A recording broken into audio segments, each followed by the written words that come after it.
Share ko po sa inyo mga kabaro, mga kataktik, ang mga maling akala ko sa pagmamarino. Noong nakatapos ako ng high school, ang ginusto kong kurso ay yung short courses lang dahil hindi ko hilig mag-aral na matagal at gusto ko magkatrabaho agad. Kaya okay na rin ako sa pinus sa akin ng tatay ko na magsiman dahil 3 years nga lang po ito. Kaso hindi pala sa eskwelahan natatapos ang pag-aaral. Habang nagbabarko pala ay mag-aaral ka kung gusto mo umangat ang posisyon mo at habang ikaw ay nagbabarko. Akala ko noon isang exam lang ay enough na hanggang magkapital ka. Hindi pala. 4 na exam pala ang bubunuin mo nang umati ko puyatan sa review ng 2 buwan kada exam. Akala ko noon pagkatapos mo mag-aral at magkaroon ng certificate ng AMT ay madaling magkatrabaho o mag-apply. Hindi po pala. Hindi pala what you know ang labanan sa applyan, kundi whom you know.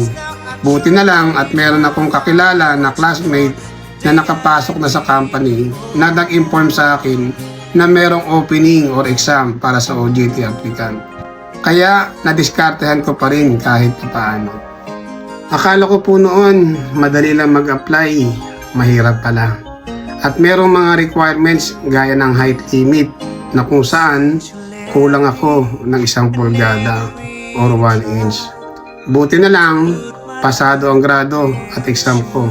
At nakita ng kumpanya ang sipag at tiyaga ko na magpabalik-balik sa interview hanggang sa makapasa. At nabigyan ng consideration ang kakulangan ko sa height. At dala na rin siguro ng tika sa pagsusuot ng uniforme na natutunan ko noon po sa ROTC. First impression last, ika nga po ng iba. Akala ko noon makakapagbarko na ako kapag nakapasok na sa company at nakapag-utility na. Hindi pa pala sure yun hanggat hindi pa rin pumapasa sa medical. Bagsak ang balikat ko after failure sa medical due to HEPA reactive ako. At wala akong alam pa noon.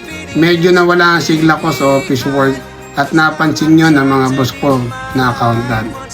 At hindi nga po sila nagpa-prepare na ng pagkain na pan-learning na HEPA reactive ako.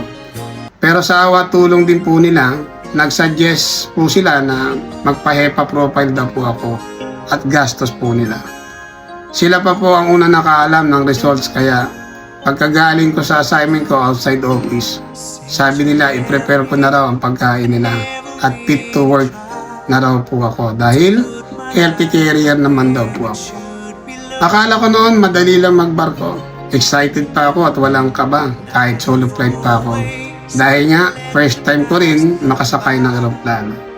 Pagdating sa barko, unang araw pa lang, extension agad ang topic ko sa kasama ko. Pero 1 linggo pa lang upon departure, katakot-takot na suka ang inabot ko. Kapag maalon, kailangan kumain lagi dahil bawal sumuka nang walang kinain. Akala ko noon madaling magbarko dahil homesick ay kaya kong labanan noong binata pa ako. Pero hindi na pala kapag ikaw ay pamilyado. Ang hirap pumakbang papasok sa airport kapag anak at asawa mo ay negative sa'yo. Huwag ka na lang lilingon dahil sigurado papatakan luha mo. Akala ko noon masarap katrabaho ang kapwa mo Pilipino. Hindi pala sa lahat ng barko. Dahil regionalism, bara-barangay, or bata-bata system ay mararanasan mo. Kung nais mo umangat sa profession mo, positive outlook dapat ang meron ka sa lahat ng mga bagay na negatibo. Akala ko noon kapag meron kang diploma o lisensya ay pwede ka nang maging opisyal at sumweldo ng paldo. Hindi pala. At kailangan mong aralin ang bawat trabaho ng next level position na gusto mo. At kung maaari ay advanced pa ito. Kailangan mo pala matutunan ang mga diskartes na trabaho na hindi tinuturo sa eskwelahan o sa review center na pinasukan mo. Akala ko noon, basta't meron kang sangkatutak na recommendation, ay mapopromote ka na agad. Hindi pala.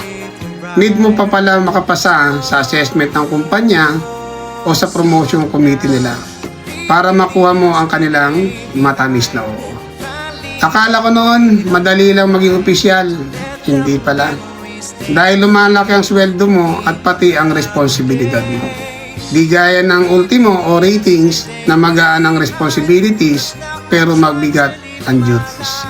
Ganon din sa opisyal.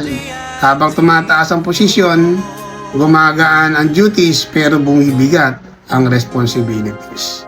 Akala ko po noon, mahirap ang umangat sa posisyon na gusto mo. Hindi po pala. Kailangan mo lang pag-aralan o mag-practice ng tama at gawing habit ito hanggang sa matutunan mo ang mga trabaho at ikaw ay maging kwalipikado sa posisyon na available na gusto mo. SMS ang isang manual o libro na pwede mong maging referensya para sa mga procedures ng trabaho sa barko. Akala ko po noon may hirapan akong maging opisyal dahil English ay isa sa hate na subject ko. Hindi po pala.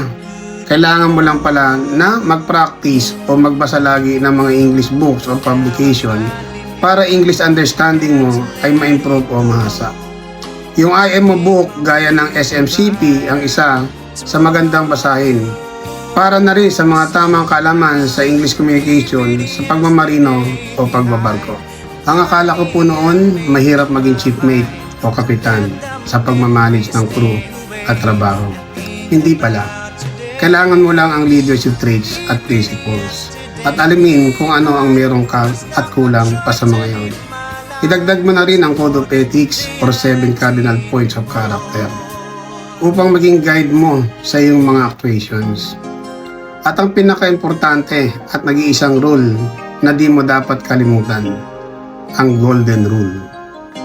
Akala ko po noon, one to sawa ang pagbabarko. Hindi pala. Kalusugan ng iyong katawan ay dapat mong alagaan. Dahil bawal magkasakit ang marino kung gusto pa niyang magbarko. Akala ko noon masarap magbarko dahil iba't ibang lugar ang mapupuntahan mo. Hindi rin pala.